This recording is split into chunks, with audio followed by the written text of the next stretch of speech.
ஸ்டாலின் சொல்றார், மரியாதைக்குரிய பாரத பிரதமர் ஓட்டுக்காக வராராம். நீங்க எதுக்காக சுற்றுப்பயணம் செய்யறீங்க?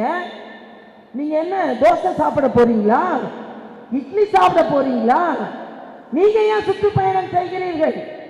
இங்கே உள்ள பாராளுமன்ற உறுப்பினர் சொல்கிறார், திராவிட மாடலினால் வெற்றி பெறுவார்களாம்.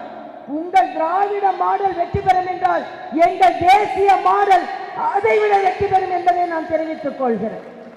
பெட்ரோல் டீசல் விலையை குறைக்கலையாம். இன்று நான் தமிழக அரசுக்கு ஒரு சவால் விடுகிறேன். பாரதிய ஜனதா கட்சி ஆட்சி செய்து கொண்டிருக்கின்ற மாநிலங்களில் தமிழகத்தை விட பெட்ரோல் டீசல் விலை குறைவு. எல்லாவற்றிற்கும் மேலாக புதுச்சேரியில் பெட்ரோல் 10 ரூபாய் குறைவு, டீசல் 9 ரூபாய் குறைவு. ஆக ஒரு புதுச்சேரி மாடல் கூட எட்டி பிடிக்காத இந்த திராவிட மாடல் எதையோ எட்டி பிடிக்க போகிறார்களாம். நாங்கள் கேட்கிறேன், புதுச்சேரி அளவிற்கு கூட உங்களுக்கு பெட்ரோல் டீசலை குறைக்க முடியவில்லை. அதனாலதான் தமிழ்நாட்டில் உள்ள லாரி டிரைவர் அண்ணாக்களுக்கும் பஸ் டிரைவர் அண்ணாக்களுக்கும் பெட்ரோல் போடுவதற்கு தமிழகத்தில் இடமில்லை என்று பார்டரை தாண்டி வந்து அங்கே பெட்ரோல் டீசல் போடுகிறார்.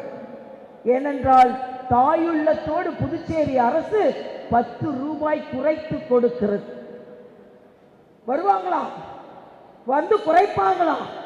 இருக்கிற பெட்ரோல் டீசலை பக்கத்தில் உள்ள ஒரு சின்ன மாநிலம் அளவுக்கு கூட குறைக்க முடியாத நிர்வாக தோல்வியை சந்தித்தவர் இன்றைய முதல்வர் என்பதை நேரடியாகவே குற்றம் சாட்டுகிறார். எதை செய்தீர்கள்? ஏதோ விளம்பர மாடல் மாதிரி போய்கொண்டிருக்கிறார்கள். இதுல வேற இங்க சொன்னாங்க, நிதிதான் அதிகமாக இருக்கிறது என்று.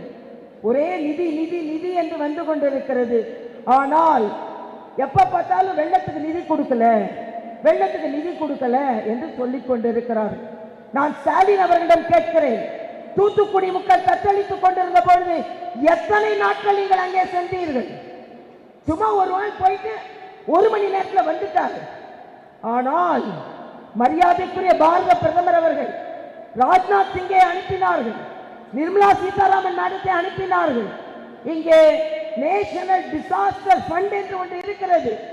அந்த நிதி இன்னைக்கு இந்த அம்மா சொல்றாங்க, இங்க உள்ள பாராளுமன்ற உறுப்பினர் 2 நாள்ல 3 நாள்ல நிலத்தில் உள்ள நீரெல்லாம் வடிஞ்சு போச்சோம். அதுக்கு மாநில அரசு தான் காரணமா. ஆக மீட்பு குழு டெல்லியில் இருந்து வந்தார்கள், இங்கே தாம்பரத்தில் இருந்து வந்தார்கள். ஆக மத்திய அரசின் பங்கே இல்லாமல் உங்களால் எதையும் சாதிக்க முடியாது என்பதை நான் தெரிவித்துக் கொள்கிறேன்.